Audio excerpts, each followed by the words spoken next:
할렐루야. 예, 반갑습니다. 네, 한 주 동안 삶의 현장에서 수고하고 오늘도 변함없이 하나님 앞에 다시 모인 여러분들을 주님의 이름으로 환영하고 축복합니다. 한 주 동안 평안하셨습니까?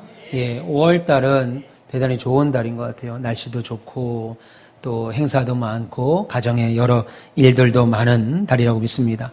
그럼에도 오늘 2부 예배 나오신 여러분들 주님의 이름으로 환영하고 1부 때도 오늘 상당히 많이 나오셨습니다.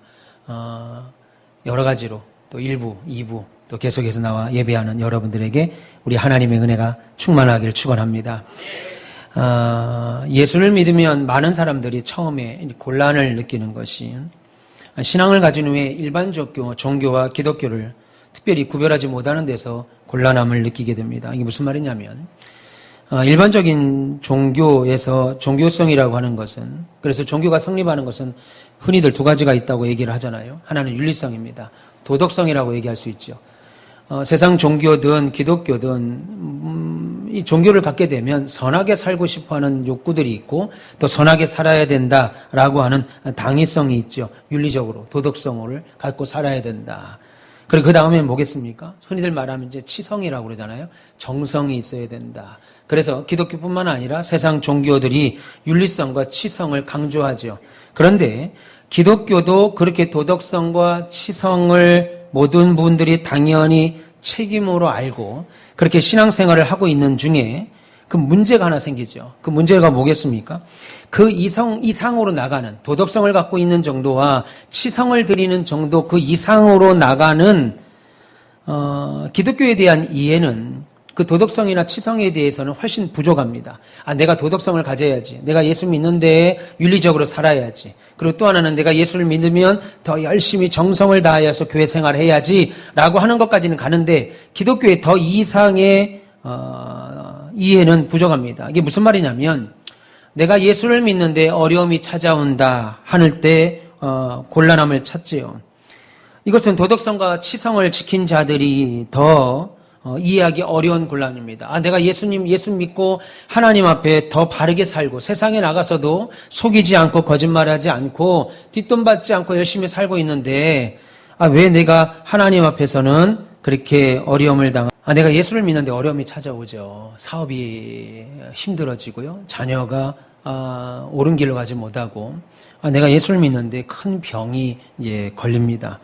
이럴 때는 혼란이 생기죠. 곤란해집니다. 더군다나 아까 말씀드린 것처럼 내가 바르게 살려고 하고 그리고 더군다나 열심을 내서 전도도 나오고 새벽기도도 나오고 주를 위해서 수고하는데 어려움이 찾아올 때는 더더욱 이 부분을 이해할 수가 없습니다. 오늘 본문이 대표적인 예지요. 그것에 대한 답을 주기도 합니다. 믿음은 언제 자라느냐 하는 거죠. 믿음은 언제 자라는가. 여러분들이 신앙생활할 때 기대하시는 것이 뭐예요? 아마도 우리가 신앙생활할 때 기대하는 것은 저도 그렇습니다만 형통 아니겠습니까? 안전이죠. 합격이고 또 승진이고 성공입니다. 그런데 오늘 본문은 우리의 그런 기대에 대한 예수님의 생각을 말씀합니다. 오늘 본문의 내용은 마태복음, 누가복음, 마가복음, 세 복음서에서 동일하게 나오는 내용인데 오늘은 마가복음을 중심으로 말씀을 좀 살펴보겠습니다. 그 내용은 그렇습니다. 예수님의 제자들이 예수님과 함께 배를 타고 갈릴리 바다를 건너가다가 큰 광풍을 만납니다. 그래서 죽을 고비를 당하는 내용이지요. 사건의 배경이죠. 오늘 본문은 그 첫 시작을 이렇게 말씀합니다. 본문 35절에 그날 저물 때에 제자들에게 이르시되 우리가 저편으로 건너가자. 그리고 36절에 그들이 무리를 떠나 예수를 배에 계신 그대로 모시고 가매 다른 배들도 함께 했다라고 말합니다. 근데 이 말을 이해하시려면 우리가 본문 1절을 좀 살펴봐야 됩니다. 1절 보시면 예수께서 다시 바닷가에 가르치시니 큰 무리가 모여들거늘 예수께서 바다에 떠있는 배에 올라앉으시고 그 온 무리는 바닷가 육지에 앉았더라라고 했습니다. 그러니까 예수님은 해변가에서 조금 떨어진 바다에 띄워놓은 배 위에 앉아서 해변가를 바라보시고 사람들은 해변가에 앉아서 바다 위에 떠있는 배에 계신 예수님을 바라보면서 하나님의 말씀을 하루 종일 들었다는 거죠. 그것이 보면 1절부터 34절까지의 내용입니다. 그런데 1절부터 34절까지 내용을 보시면 하루 종일 예수님은 네 가지 밭에 대한 비유를 시작으로 여러 가지 천국 복음을 가르치셨습니다. 그리고 이제는 시간이 흘러서 밤이 됐습니다. 밤이 되자 하루 사역을 마치고 제자들이 예수님을 배에 태운 그대로 떠나는 중에 일어난 사건이 오늘 본문의 배경이지요. 그래서 오늘 본문 35절에 보니까 그날 저물 때에 라고 말하고 36절 보시면 그들이 무리를 떠나 예수를 배에 계신 그대로 모시고 갔다 그렇게 말씀합니다. 따라서 오늘 예수님과 함께 제자들이 배를 타고 건너는 장면으로 이제 시작하는 본문의 핵심은 우리 쪽에서 하나님이 우리와 함께 하신다라는 것을 말할 때 우리가 갖는 기대가 있잖아요. 예수께서 우리와 함께 하신다. 예수께서 우리 가정과 함께 하신다. 예수께서 우리의 사업장과 함께 하신다. 예수님이 우리의 자녀들과 함께 하신다라고 하는 말에 우리가 갖는 기대라는 것이 있어요. 아까 말씀드린 대로 여러 형통들이겠지요. 그러면 반대로 예수님 쪽에서 내가 너희와 함께 할 것이다. 너희 가정과 직장과 사업장과 너희 자녀들과 내가 함께 할 것이다 라는 것을 말할 때 갖는 의미 사이에서 얼마나 큰 간격이 있는가, 차이가 있는가에 대한 설명이 오늘 본문입니다. 다시 말해서 예수님이 나와 함께하고 있어 라고 하는 고백에 우리가 갖게 되는 기대와 반대로 예수님이 내가 너희와 지금 함께한다 라고 많은 말씀 사이에 이루어지는 일들이 얼마나 다른가. 우리가 예수님이 함께하고 있어라고 할 때에 갖는 기대와 예수님이 내가 너희와 함께하고 있다라고 하는 것을 말할 때의 생각과 얼마나 다를 수 있는가를 우리에게 매우 극단적으로 보여주는 사건이 오늘 본문의 내용입니다. 오늘 믿음은 언제 자라는가 라고 하는 제목으로 하나님 말씀을 전할 때 여러분들에게 놀라운 은혜의 역사가 있기를 축원합니다. 그러면 우리가 예수님이 지금 나와 함께 계셔, 예수님은 내 가정과 상업에 함께하고 계셔 라고 말할 때 예수님이 함께 하신다 라고 하는 그 사실이 여러분들로 인하여 뭘 기대하게 하세요? 예수님이 나와 함께하고 계신다. 그것 때문에 나에게는, 우리 가정에게는, 사업에게는 어떤 일이 일어나야 된다고 생각하냐는 거예요. 의외로 많은 사람들이, 아니, 대다수 사람일 겁니다. 예수님에 대하여 이렇게 생각하는 경우들이 상당히 많습니다. 예수님이 나와 함께 하신다라고 할 때 예수님은 항상 거기에 계셔야 돼요. 예수님은 내가 팔이 뻗어지는 곳, 내가 손이 뻗어질 때 항상 거기 계셔서 우리가 이렇게 더운 날 에어컨을 향해서 리모컨을 키면 시원한 바람이 나오고 우리가 목마를 때 냉장고를 향해 가서 냉장고 문을 열면 그 안에 얼마든지 시원한 물과 음료수가 있어서 내가 그것을 마심으로 내 몸을 시원하게 하는 경우처럼 내 문제를 해결하는 것처럼 예수님은 나와 함께 하셔 라고 말할 때 나는 어떤 어려움이나 불편함이 없어야 되고 고통 또한 없어야 되는 마치 예수님이 나의 편의를 위하여 존재하고 있는 여러 가전제품 같은 그런 생각을 하면서 신앙생활을 한다는 겁니다.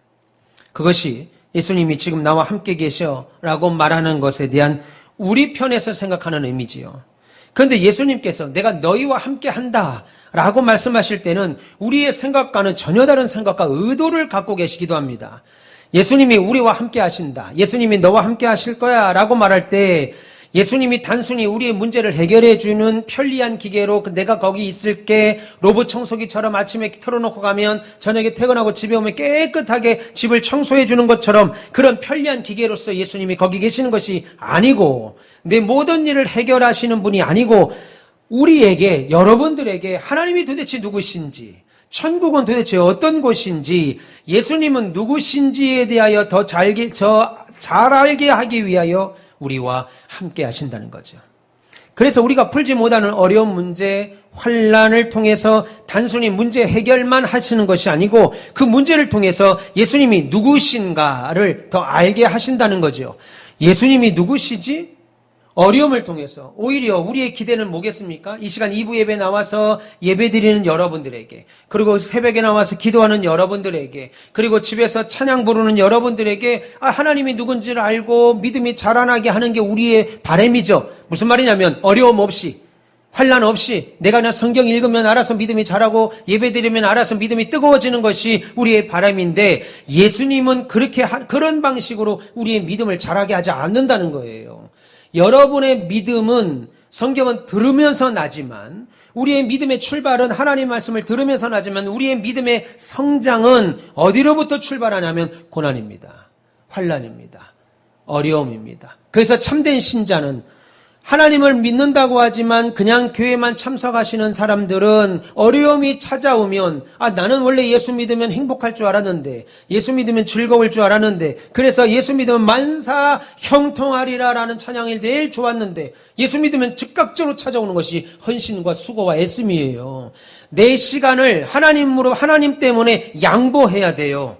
내 시간과 내 몸과 심지어 내 물질조차도 주를 위하여 양보해야 됩니다. 차순위를 둬야 돼요. 그럴 때마다 우리의 마음은 행복하지 않죠. 더군다나 어느 때는 하나님이 없는 것 같은 상황을 맞닥뜨리게 될 때 우리의 신앙은 하나님에 대한 온전한 신앙을 갖지 않은 사람들은 예수 믿는 게 뭐 이러냐 하고 교회를 떠납니다. 하나님을 떠납니다. 그런데 참된 신자는 어때요? 하나님 앞에 파고들죠. 하나님을 확인한다고요. 하나님을 고민하게 만든다고요. 그래서 여러분, 믿음은요, 언제 자라냐면, 우리가 생각하는 정도의 그냥 예수 믿으면 그 정도의 어려움이 있겠지. 사람들 만나다 보니까 사람 때문에 오는 피곤함도 있겠지. 예수 믿다 보면 예배 시간도 드려야 되니까 그 시간도 하나님께 양보하는 정도가 있겠지. 이게 아니고, 여러분들이 예수를 믿다가 믿음이 자라는 때는 어느 때냐면, 여러분들이 감당할 수 없는 믿음을 통과할 때 믿음이 자랍니다. 우리가 감당할 수 없는 고난과 믿음을 통과한 후에 믿음이 자란다고요. 가만히 앉아서 좋은 자리에 에어컨 틀고 예배 드리면 믿음이 자랄 줄 알았는데 그렇지 않다는 거죠. 그래서 믿음은 들으면서 나지만 여러분의 믿음의 성장은 고난을 통하여 세워지게 됩니다. 믿기를 축원합니다. 예. 그래서 예수님은 우리가 풀지 못하는 어려움이나 문제를 통해서 단순히 해결하시는 분이 아니고 말씀드린 대로 예수가 누구시지? 하나님은 누구시지? 그래서 예수님과 나의 관계는 어떤 관계지? 내가 이런 어려움 가운데서도 여전히 하나님을 받아보게 만드는 하나님, 우리와의 관계 때문에 우리와 함께 하시는 것이지 우리의 편의만 위해서 함께 하시는 것이 아니라고 성경은 말하죠. 오늘 본문의 제자들도 예수님과 함께 있는 것에 대하여 일반적인 사람들이 갖는 기대를 가졌습니다. 35절, 36절 보시면 그날 저물 때 제자들이 무리를 떠나 예수를 배에 계신 그대로 모시고 갔다라고 말합니다. 지금 제자들이 예수님을 배에 태워서 그 밤에 갈릴리 바다를 통과합니다. 하루 종일 사역을 한 것을 끝내고 이제 바다를 건너가려고 합니다. 그러면 생각해 보세요. 이때 제자들이 갖는 기대가 뭐겠습니까? 내 배에 예수님이 지금 타고 계세요. 내 배에 지금 예수님이 함께 계세요. 하루 종일 주를 위해서 수고했습니다. 그러면 이제부터 갖는 기대는 빨리 지금 안식처로 가서 집으로 가서 저녁을 먹든지 씻고 잠을 자고 편안한 밤이 되기를 원하죠.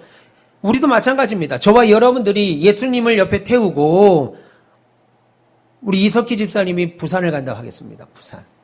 예수님을 옆에 태우고 부산에 지금부터 출발합니다. 걷는 기대가 뭐겠어요? 내가 운전을 아무리 30년, 40년씩 하는 베테랑 운전기사라고 하더라도 운전을 하는 사람이라도 예수님이 내 옆자리에 앉아 계시면 부산까지 가는 동안에 사고 날 거라는 생각 안 하잖아요. 예수님이 있는데 어떤 차가 들이받겠습니까? 설사 들이받아 하더라도 내가 열심히 제대로 운전을 하고 가는데 중앙선을 넘어서 대형 트럭이 나를 부딪힌다 하더라도 그 사람만 죽지 나는 죽지 않을 거라는 기대를 가질 거 아니겠어요? 예수가 옆에 있는데 예수가 옆에 있는데 예수가 죽고 나도 죽으면 그게 예수 못 알아 믿겠습니까? 그런 기대를 갖는 것처럼 예수님을 나는 이 밤에 모시고 가니까 아무 문제 없을 거라는 기대 당연히 가질 겁니다. 제자들도 지금 그런 마음으로 밤에 예수님을 배에 태워서 갈릴리 바다를 건너갔을 겁니다. 그런데 놀랍게도 그 말 이후에 바로 이어지는 본문 37절에 보면 큰 광풍이 일어나며 물결이 배에 부딪혀 들어와 배에 가득하게 됐다라고 하는 말을 합니다. 너무나도 아이러니한 말을 지금 하죠. 아니 지금 제자들이 누굴 태우고 가고 있어요? 예수님을 태우고 가고 있다고요. 예수님을 배에 태워서 갈릴리 바다를 건너가는데 광풍이 일어난 겁니다. 광풍이 지금 일어났어요. 예수님, 지금 이 바다를 건너가려고 하는데, 지금 하늘을 보니까, 비가 올 것 같기도 하고, 바람을 보니까 바람이 좀 찬바람이 부는 보니까 태풍이 좀 일어날 것 같은데, 지금은 배를 띄우면 안 될 것 같아요. 그래도 난 예수님이 계시니까, 이렇게라도 배를 띄우면 바다와 바람이 잔잔해질 줄 믿습니다. 하고 가야 되는 게 우리 마음인데, 우리의 기대인데, 예수님을 타고 갈 때만 해도 잔잔했던 바다가 갈릴리 바다 중간쯤 가니까 바람이 불고 파도가 치는 겁니다. 한마디로 일어나면 안 되는 일이 생긴 거예요. 동일한 내용이 기록된 마태복음은 뭐라고 말하냐면 물결이 바다에 덮이게 됐다. 물이 바다에 덮이게 됐고, 누가복음은 배에 물이 가득하여 배가 빠지게 됐다라고 말합니다. 비가 얼마나 불고 바람이 얼마나 몰아치든지, 그래서 바람의 파도가 얼마나 거센지 그 파도의 바람이 파도로 인해서 배 안에 가득 차서 배가 파손되게 됐다라는 거예요. 한마디로 일어나면 안 되는 일이 일어났죠. 예수님이 지금 하루 종일 하나님의 나라 천국 복음과 기적을 베풀고 나서 이제 쉬러 가는데 광풍이 불어요. 배가 뒤집어지기 직전입니다. 한마디로 일어나면 안 되는 일이 일어났어요. 이러므로 오늘 본문은요, 예수님이 우리와 함께하고 있다라고 하는 사실에 우리가 갖는 기대와는 어때요? 전혀 다른 모습들이 예수 믿는 중에 얼마든지 일어날 수 있다고 말하는 겁니다. 여러분들이 예수를 믿는다면 병도 안 걸리고, 여러분이 예수를 믿는다면 교통사고도 안 걸리고, 여러분들이 예수 믿는다면 자녀들이 하나같이 다 공부 잘하고 열심히 하고 성실해서 명문대에 가고 대기업 취업하고 하나같이 남자 여자 잘 만나서 시집장가 때 되면 알아서 가고, 그러지 않다는 겁니다. 우리가 거는 기대는 나는 예수 믿었으니까 내 인생이 그러기를 바라는 것이고, 예수님이 너희와 내가 함께 할 거라고 하는 말 속에는 내가 너희와 함께 하니까 너희들은 다 그렇게 될 거야 라고 말하지 않는다는 거죠. 오늘 제자들의 생각이 그와 같았습니다. 배에 물이 들어오지요. 그리고 물을 퍼냈겠지요. 그리고 태풍으로 뒤집혀지려고 하는 배를 어떻게든 뒤집어지지 않으려고 잡았을 겁니다. 그리고 예수님을 찾았죠. 근데 예수님이 안 보이는 겁니다. 정신없이 찾는데 저기 보니까 예수님이 배 끝에서 잠을 주무시고 계셨어요. 그것도 오늘 본문 38절에 보니까 베개까지 베고 주무셨다, 그렇게 말합니다. 그럼 제자들이 지금 물에 빠져 다 죽게 된 이 상황에서 베개까지 베고 있는, 그래서 그렇게 베개까지 베고 자고 있는 예수님을 향해 보인 반응이 뭐겠습니까? 얘들아, 예수님이 지금 이렇게 광풍이 불고 우리 배가 뒤집어질 것 같지만 예수님이 저렇게 편안한 모습으로 베개까지 잠을 주무시는데 우리 안전하다, 염려하지 마라, 걱정하지 마라, 예수님이 계신데 우리가 배에 빠지겠냐, 이렇게 나가면 좋을 텐데, 오늘 성경에 보니까 그렇지 않았습니다. 38절에 보니까 예수께서는 고물에서 베개를 베고 주무시더니 제자들이 깨우며 이르되 선생님이여 우리가 죽게 된 것을 돌보지 않습니까? 라고 화를 냅니다. 오늘 내용을 보면 예수님이 그들의 스승이니까 이 정도지, 만약 뱃사람이나 다른 직원이었으면 발로 걷어찼을 겁니다. 지금 우리가 다 죽게 됐는데 이 바람, 이 물 들어오는 거 안 보입니까? 근데 예수님 어떻게 이렇게 잠만 자고 있습니까? 어떻게 이럴 때 잠을 잘 수 있습니까? 우리가 망하게 된 거 안 보입니까? 여러분, 이게 무슨 말이겠어요? 예수님 아무리 하루 종일 설교를 해도, 그래서 피곤해도 그렇지, 이 지경이 되도록 잠을 잔다는 게 말이 되는 겁니까? 우리와 지금 이 자리에 함께 있으면서 어떻게 이렇게 우리에게 무관심할 수 있습니까? 그 말이죠. 이것을 우리의 말로 지금 다시 바꿔 말하면, 예수 믿는다는 게 뭐 이러냐. 하나님이 어려울 때는 도와주신다고 하면서, 어려움이 찾아왔는데, 이거 기도했는데 아무 응답도 없고 도와주는 것도 없고, 인생이 뭐 나아지는 것도 없고, 뭐 하나님이 이따위냐, 이 말이죠. 그러니까 제자들은요, 지금 이 밤에 우리가 예수님을 배에 모시고 갈릴리 바다를 건너가니까 얼마든지 그럼에도 광풍이 불 수 있고 그로 인한 어려움도 있을 수 있고 그래서 생명의 위험을 받을 수 있으니까, 그럼에도 불구하고 우리는 예수님과 함께 하니까 우리는 믿음을 갖자, 이쪽으로 가야 되지 않고, 어려운 일이 일어나니까 예수님 지금 뭐 하고 계시는 거예요? 어떻게 이 시간에도 잠을 자고 있습니까? 예수님 맞아요? 하고 불신앙의 말들을 쏟아내는 거죠. 그러니까 한마디로 뭐라면 예수님이 나와 함께 하신다는 것에 대하여 제자들이 당연하게 기대하고 요구하고 바랬던 것들이 삶의 현장에서는 전혀 다른 모습으로 부딪혀오니까, 현실이 판이하게 다르게 찾아오니까 예수님에 대하여 원망하게 됩니다. 다시 말해서 제자들은 우리는 예수님과 함께하고 있으니까 우리의 삶이, 우리의 사역이 쉬워야 된다, 편해야 된다, 앞으로의 우리의 삶은 형통해야 된다라고 생각하는 것이고, 예수님은 뭐라고 그러는 거예요? 내가 너희와 함께하고 있으니까 이 일로 내가 너희와 함께하고 있다는 일 때문에 너희는 어떤 상황에서도 나를 믿어야 된다라고 말씀하는 거죠. 그래서 이런 차이 때문에 우리는 신앙생활할 때 자주 갈등을 하게 됩니다. 제가 사역을 하면서 지금까지 전사 시절부터 30년을 사역을 하는데요. 사역을 하면서 저를 찾아와서 상담을 하고 여러 이야기를 쏟아내는 분들 대다수가, 거의 다가, 목사님, 예수를 믿는데 왜 암에 걸려요? 예수를 믿는데 왜 사업이 어려워요? 예수를 믿는데 왜 사는 게 이렇게 팍팍합니까? 예수를 믿는데 왜 기쁨이 없습니까? 이런 것들이 대다수였습니다. 목사님, 내가 어떻게 하면 하나님을 더 기쁘시게 할까요? 내가 어떻게 하면 더 열심히 주를 섬길 수 있을까요? 내가 어떻게 하면 내 육신을 쳐서 주를 위해 살 수 있을까요? 내가 어떻게 하면 하나님의 나라를 위하여 애쓰고 수고할 수 있을까요? 내 머리가 하루 종일 24시간 1년 내내 세상 일로 꽉 차는데 어떻게 하면 주를 생각하는 마음으로 꽉 찰 수 있을까요? 어떻게 하면 내가 집사답게 권사답게 장로답게 살 수 있을까요? 언행 심사가 신자답게 말할 수 있을까요? 라고 묻는 사람은 단 한 명도 없었어요. 예수 믿는데 뭐 이럽니까?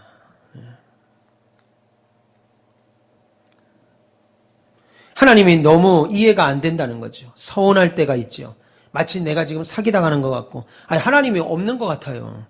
일주일 내내, 만약에 여러분들이 하루에 한 번이라도, 내가 하나님이라면 이렇게 할 것 같아요. 여러분들이 하루에 하나님 생각 한 번도 안 하고, 아멘도 한 번도 안 하고, 할렐루야도 한 번도 안 하면 그 다음날 한쪽 눈이 안 보이게 하는 거예요. 내가 하나님이었으면. 한쪽 다리가 막 뒤틀리게 만들어요. 경기가 일어났어. 회사도 못 가. 하루에 한 번이라도 하나님의 생각 안 하고, 교회 생각 안 하고, 목사님 생각 안 하고, 성도들 생각 안 하고, 감사합니다, 아멘, 할렐루야 안 하고 하루를 지나면 한쪽 눈이 안 보이는 거예요. 그 다음에 그렇게 했는데도 그 다음날 생각을 안 해? 두 쪽 눈 다 안 보여. 그 다음날 팔다리 다 꼬이고 막 비비 틀고 막 밥도 못 먹고 구토하게 만들면 왜 이러지? 그 다음부터 어떻게라도 하나님 생각할 거 아니겠어요? 제가 하나님이 아닌 걸 감사하게 생각하세요. 근데 우리 하나님 그렇게 안 하시죠. 여러분 일주일 내내 하나님 생각 한 번도 하지 않아도요 살아갈 수 있습니다. 아멘 할렐루야 한마디 하지 않아도 일주일 내내 살아갈 수 있어요. 심지어 어제 교회 전도를 나갔습니다. 많은 아이들이 왔어요. 그래서 선생님들이 나눠주기도 하고 어제 전쟁이래. 진짜 전쟁 같았습니다. 네, 옆에서 풍선 불고 여러 가지 오늘 또 배우게 됐는데 어제 전도하는데 나도 교회 나가서 전도 좀 해야 되겠다라는 마음 안 갖고 그냥 놀고 TV 보고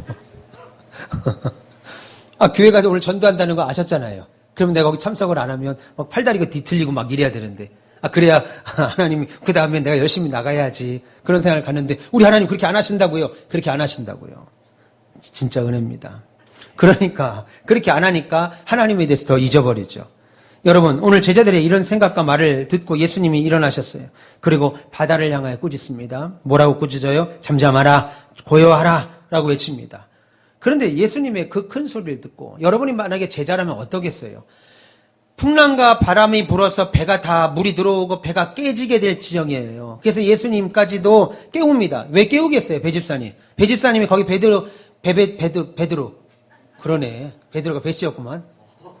베드로였어요. 배지영 집사님이 베드로야.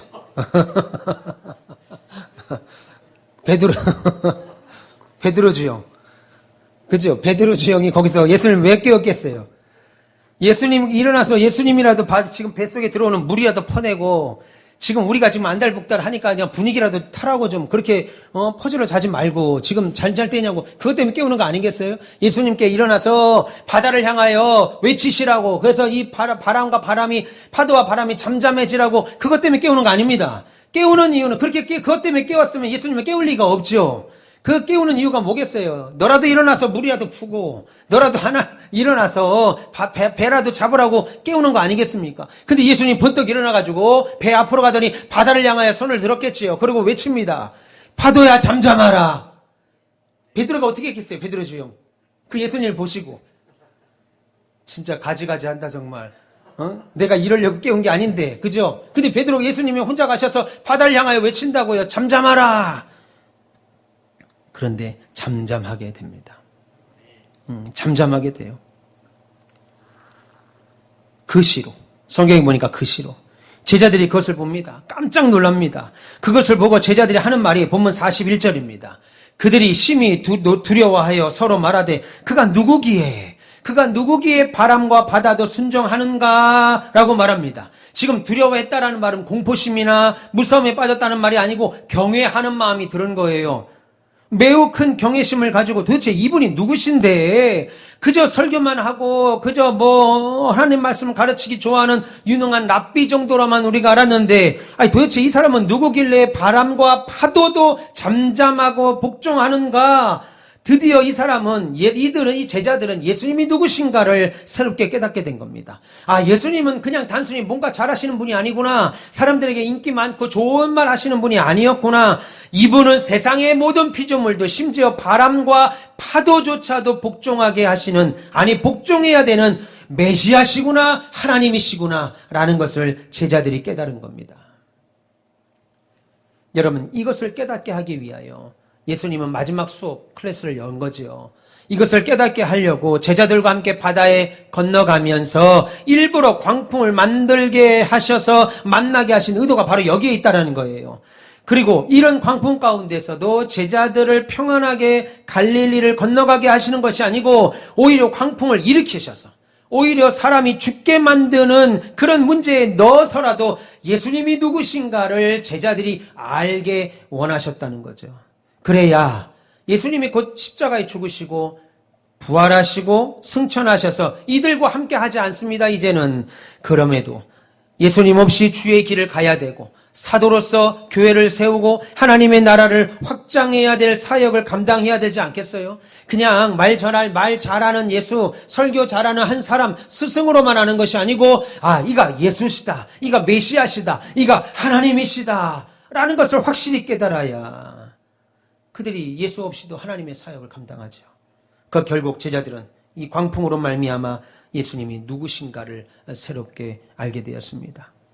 이것이 예수님께서 우리에게 내가 너희와 함께한다 라고 말씀하실 때의 의도입니다. 여러분, 제자들이 광풍을 만나지 않았다면 예수님의 말씀 한마디에 복종해야만 하는, 바다도 복종해야만 하는 메시아요 하나님이라고 하는 사실을 알 방법이 없었지요. 그러니까 여러분, 신자의 믿음은 언제 자라요? 신자의 믿음은 편안할 때 자라지 않습니다. 잘 될 때 자라지 않아요. 축복받을 때 잘 되지 않아요. 우리가 바라는 건 오히려 축복받기를 원하죠. 예수 믿으면 행복하기를 원하죠. 예수 믿으면 즐겁기를 원하죠. 여러분, 교회들마다 요즘은 예수 믿고 행복하세요라는 현수막이 어디서 나오는 건지 시리즈를 다 맞추고 있는 것 같더라고요. 예수 믿으면 행복합니까? 김양미 권사님, 예수 믿으면 행복해요?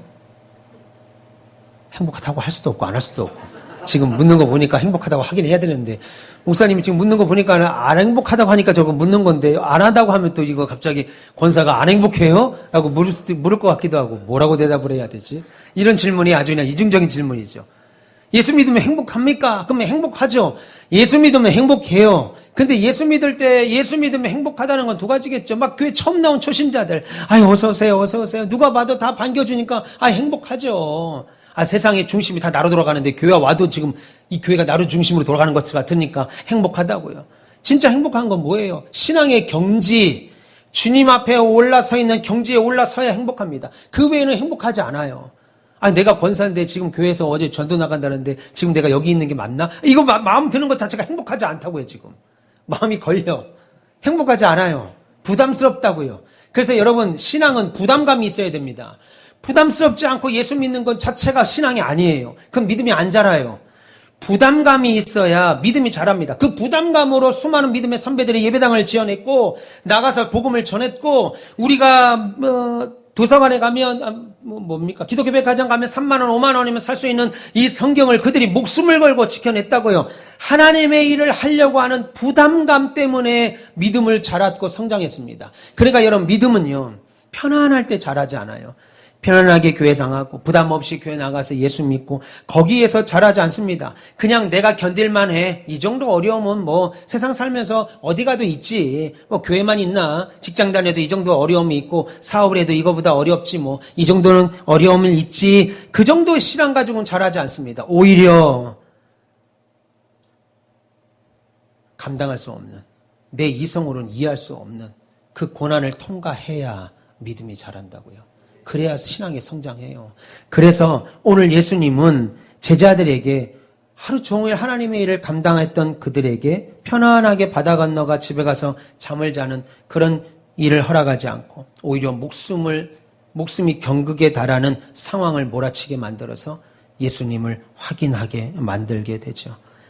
제자들의 광풍을 만나지 않았으면 그가 메시아인지를 어떻게 확신 가운데 살아갈 수 있겠어요? 광풍을 만났기에 그 광풍의 현장에서 드디어 새롭게 확인하는 주님을 경험할 수 있었습니다. 그것 때문에 제자들은 더 예수님과의 깊은 관계가 들어가죠. 아, 예수가 저런 분이시구나. 나와 함께하고 계시는 예수가 저런 분이시구나. 파도와 바람도 잠잠하게 하시는 분이시구나. 그제서야 깨닫는 거죠. 그것 때문에 예수님과 더 깊은 관계가 들어가게 됩니다. 여러분, 우리의 신앙도 그렇게 해서 형성되고 속이 차고 열매를 맺고 굳어지고 점점 그 크기가 커지는 거예요. 믿음의 성도들이 했던 수많은 하나님의 고백들이 다 우리 주님에 대한 감격 어린 고백들이 다 그렇게 해서 나오는 거예요. 어려움을 통과해야죠. 괴로움을 통과해야 됩니다.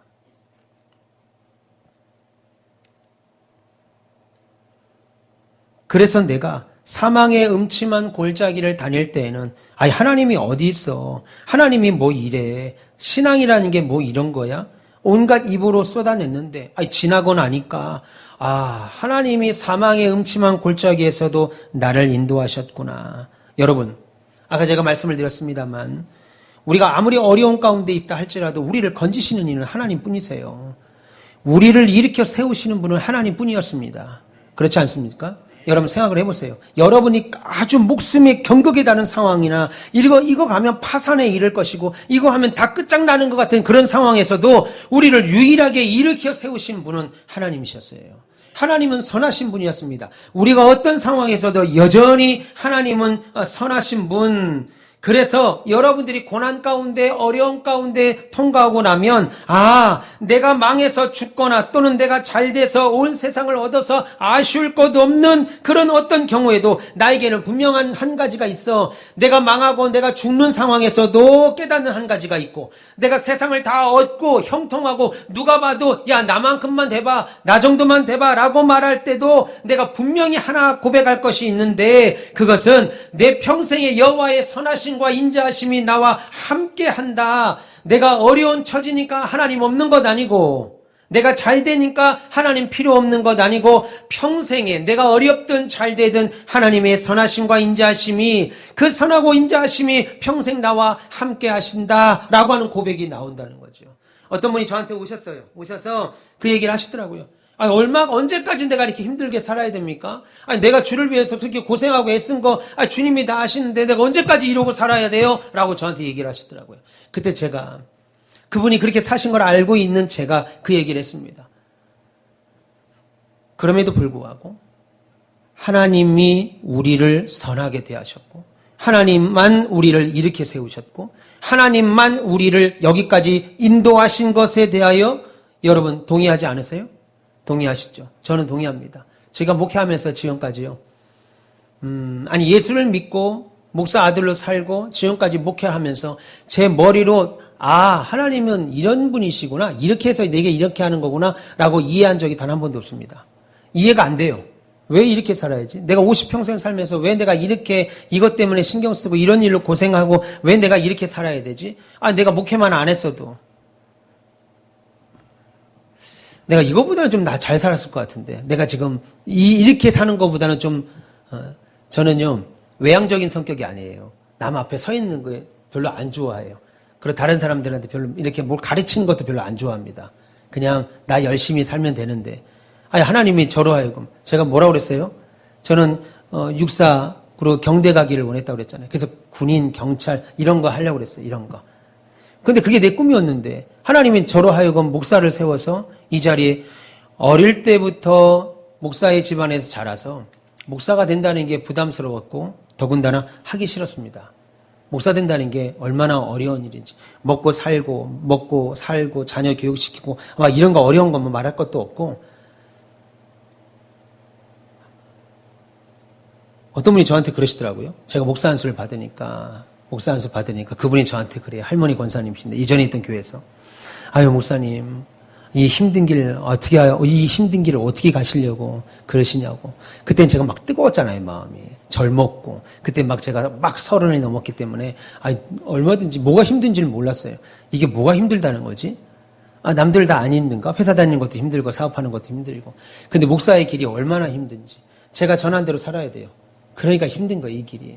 너무 피곤합니다. 지쳐요. 어느 때는. 네. 근데 여러분들이 저를 이렇게 설교할 때 주무시지 않고 옆사람 칠 거 없습니다. 지금 주무시지 않고 그쪽 볼 거 없습니다. 이쪽도 졸은 사람이 있어요. 꼭 굳이 뭐 저쪽 제가 이쪽 보고 얘기하니까 저쪽 보면 주시는 것 같은 그렇게 하지 마세요. 예배 시간 주무시면 안 돼요. 물어보시면 앉았다는 거예요. 앉았다는 거예요. 본인만 그렇게 생각해요. 잠깐 눈 감고 뜬 거죠. 다른 사람들 볼 때는 계속 주무신 거예요. 이해합니다. 피곤한데, 주님이 있든지 말든지 지금 내가 지금 사는 게 힘든데, 하나님 앞에 나와서 말씀 들으려니까 얼마나 피곤해요.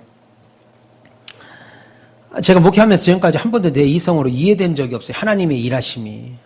지금도 이해 안 되는 게 태반입니다. 그럼에도 불구하고, 하나님 앞에 나와서 예수 믿고, 하나님 사랑하고, 여전히 주의 몸된 교회를 세워가기로 작정하고 결단하고 싶은 마음을 갖는 것이 신앙입니다. 여러분, 내가 예수 믿고 교회 나와서 신앙생활을 한다는 것은요, 바깥은 바람이 불고 막 천둥 번개를 쳐도 벼락이 내린다 하더라도 내 삶은 언제나 잔잔한 호숫가처럼 평안하거나 어떤 어려움도 없고 안전하고 순탄한 길 가는 것을 보장한다는 말이 아닙니다.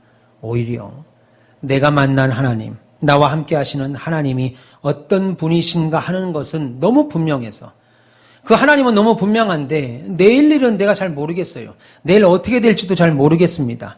그런데 내 인생에서 일어나는 모든 일이 다 내 머리로는 이해되지 않지만 그래도 나는 예수 믿고 하나님 사랑하고 주의 몸된 교회를 세워가기로 작정하고 결단하고 싶은 마음을 가리켜서 그것을 신앙이라고 말하는 겁니다.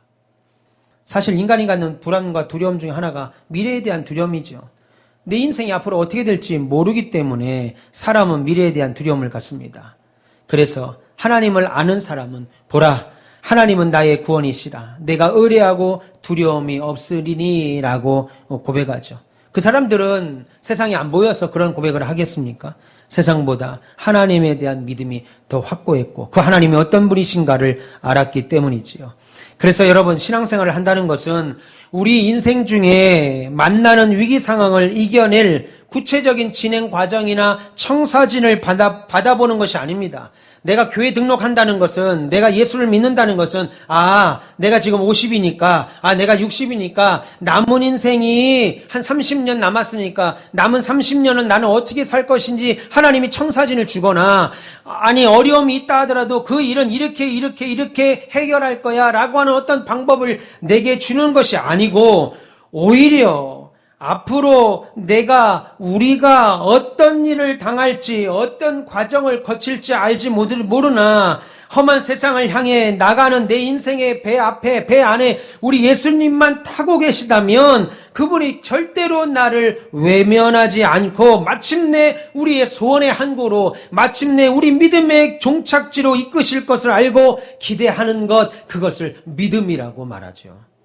그러므로 제자들을 향한 예수님의 책망은 예수님을 배 안에 모셨음에도 불구하고 인간의 생각, 인간의 판단의 한계 때문에 어때요?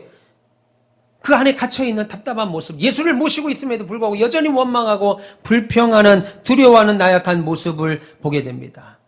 예수님이 함께 하심에도 불구하고 예수님 묻는 것처럼 내 생각, 능력의 울타리 안에 갇혀있도록 하는 모습에 대한, 갇혀있는 모습에 대한 책망이죠.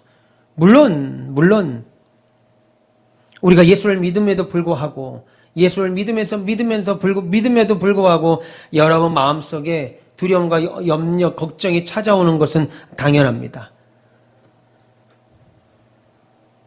왜 그런 염려가 되는 줄 아세요? 침대에서만 누워서 하나님을 생각하기 때문에 그래요. 침대에만 누워서 머릿속으로만 생각하기 때문이죠. 여러분, 어려움을 만나면 오히려 하나님을 생각하십시오. 오히려 예수를 생각하고, 제가 아까도 말씀드렸습니다. 여러분 인생 가운데 지금까지 당겨주시고 인도하신 건 단순히 여러분의 노력만 있지 않아요. 우리가 어려움에도 우리를 여전히 선하심으로 대하셨고, 우리를 일으켜 주셨고, 우리를 지금까지 붙드신 결과 우리가 하나님 앞에 지금도 예배하고 있는 줄 믿습니다. 고민하십시오. 우리의 삶이 곤고해도 하나님이 선하다는 것을 믿을 수 있는지. 여러분, 이 질문은 인생에서 가장 큰 결정의 핵심을 건드립니다. 여러분의 삶이 힘들어도, 여러분의 삶이 고난해도 하나님은 나를 향하여 선하게 대하시고 하나님은 나에게 선하신 분이시다 라고 하는 생각을 믿는가 하는 거죠. 여러분, 이것을 믿을 수 있으면 고통과 어려움에 대한 우리의 반응이 우리의 미래를 크게 바꾸게 됩니다. 솔직히 말해서 우리 모두는 하나님께 우리가 하나님이 자비하십니다 라고 하는 것에 대한 반박 불가능한 증거를 받기 원하죠. 무슨 말이냐면 기적을 받기를 원하죠. 아, 하나님은 그래 선하시지, 하나님은 자비하시지, 이에 대한 반박 불가한 증거들을 얻기를 원해요. 그런데 하나님은 그런 식으로 우리의 신앙을 성장시키지 않는다고요. 여러분 보세요. 생각해 볼까요? 여러분들이 기적을 체험한들 하나님을 제대로 믿을 수 있을까요? 여러분들이 기적을 체험하면은 하나님에 대하여 온전히 설 수 있을까요? 여러분, 히스기야 왕이 대표적인 사람이죠. 히스기야 왕이 이사야 선지자가 와서 너는 하나님이 죽이신다고 한다. 너는 이제 죽을 것이다.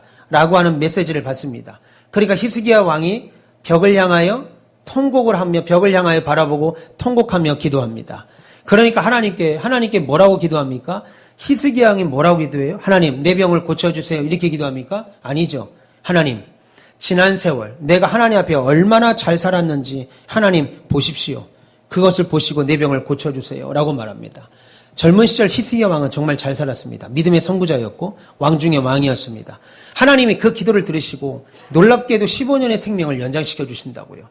여러분이 여태까지 인생 살면서 죽을 병이 걸리셨는데 하나님께 기도하니까 하나님이 죽이려고 작정하신 그 작정을 우리의 기도로 15년을 연장시켜 받으신 적이 있어요? 히스기야는 그런 기적을 체험한 사람입니다. 엄청난 기적의 역사자, 능력자입니다. 그런데 하나님이 놀랍게도 히스기야의 병만 고쳐주신 것이 아니고 그 기도를 어여삐 보셨는지 그에게 아들을 줍니다. 므낫세라고 한 자식을 줘요. 그런데 성경에 보세요. 아버지와 15년밖에 살지 못합니다. 그 므낫세는요. 근데 므낫세가 어떤 왕이 돼요? 전무후무한 악한 왕이 됩니다. 아버지가 얼마나 버르장머리 없이 키웠던지 15년을 살았는데 아버지랑 그 이전에도 이렇게 악한 왕이 없고 이후에도 그렇게 악한 왕이 없는 므낫세 왕을 만들어요. 여러분들이 만약에 히스기야라고 생각하면 어떻게 했어요? 내가 췌장암에 다 걸렸습니다. 여러분들이 다 이 시간에 지금 저 빼고 그럼 여러분 다 걸렸다고 치겠습니다.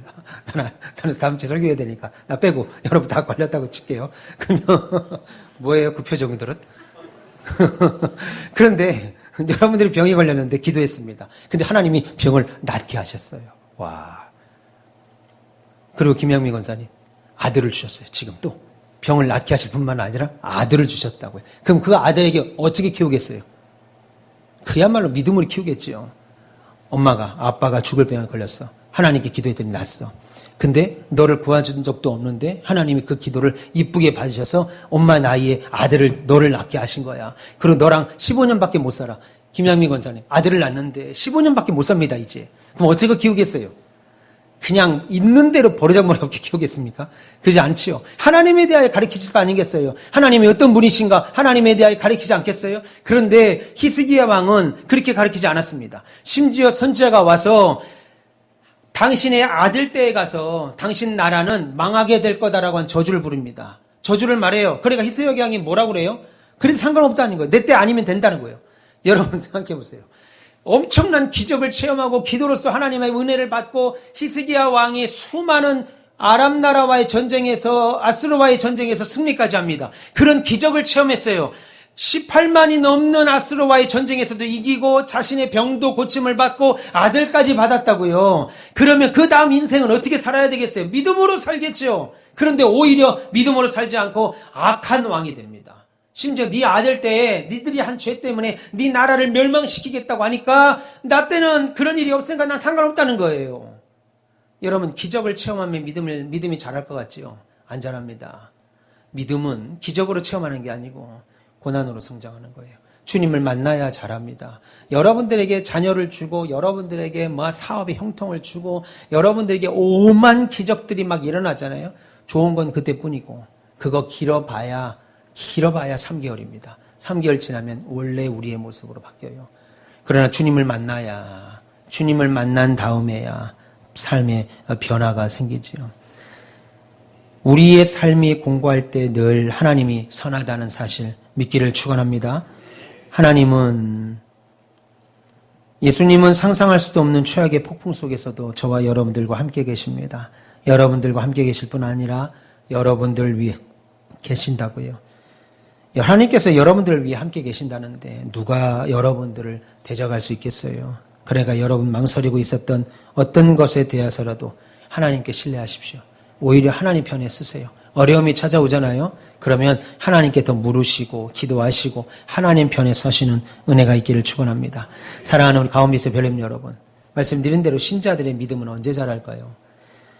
우리의 믿음은 어느 때 자라게 될까요? 그것은 내가 견딜 만한 시험 정도로 자라지 않습니다. 평안할 때는 더더욱 자라지 않아요. 좋지요? 즐겁지요? 예수 믿은 게 이런 일인가 보다 라고 합니다. 그런데 우리의 고난을 통해서 내가 감당할 수 없는 고난을 통과하면서 우리의 믿음이 자라납니다. 당시에는 이해할 수 없죠. 하나님이 원망스럽다고요. 우리의 고난은 하나님께서 나를 작품으로 만들려고 할 때 생기는 일들이에요. 저를 목사다운 목사로, 장로님을 장로다운 장로로, 우리 집사님을 권사님을 여러분들을 참된 신자다운 신자로 만들려고 해서 생기는 일들입니다. 그런데 하나님이 우리를 무엇으로 만들려고 하느냐에 대한 문제는 잊어버리고 그건 관심 없고 현재 잘된 것들 혹은 못된 것들만 가지고 신앙생활을 판단하니까 우리는 도대체 언제 잘 될 거지? 나는 언제 피는 거지? 될 것 같지도 않은 거예요. 그래서 성경은 뭐라고 말해요? 여러 시간들을 거쳐서 하나님이 우리로 하여금 만들려고 하는 것이 기어코 만들어져야 된다. 그 과정 가운데 우리가 있다라고 말합니다.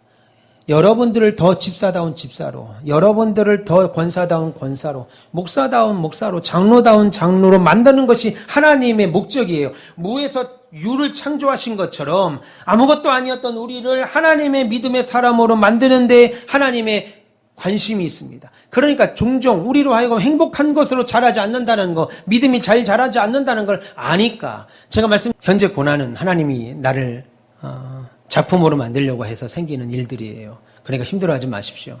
고난 가운데 오히려 기뻐하시고 예수 믿는다고 해서 어려움이 안 오지 않습니다. 그러니까 여러분, 내가 하나님께 간절히 기도했더니 하나님이 내 기도에 응답하셨어. 그래서 좋으신 하나님이야. 아니고 기쁜 일이든지 분노가 생기는 상황이든지 하나님은 우리가 더 하나님과 가까워지기를 원하십니다.